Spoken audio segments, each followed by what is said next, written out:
Welcome back everyone. This video is the second part in the search series.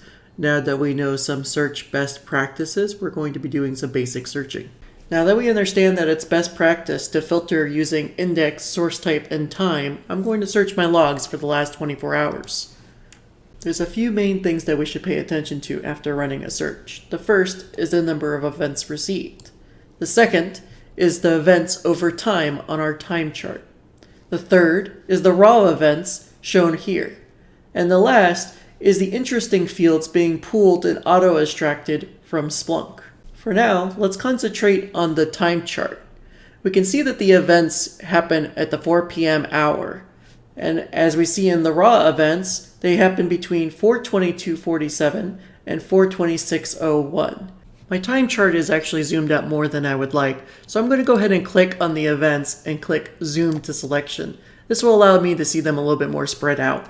Now that I'm a little bit more zoomed in, I can select specific minutes if I want to, which will help narrow to specific events.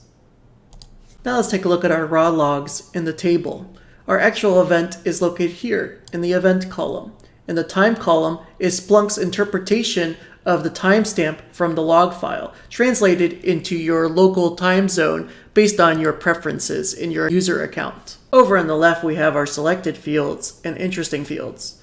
Fields are key value pairings extracted from the data. For instance, action equals query. If we go to the action field, we can see the different action values. Interesting fields are fields that show up in at least 20% of the log's events. Selective fields always defaults to host, source, and source type, but additional fields can be selected here.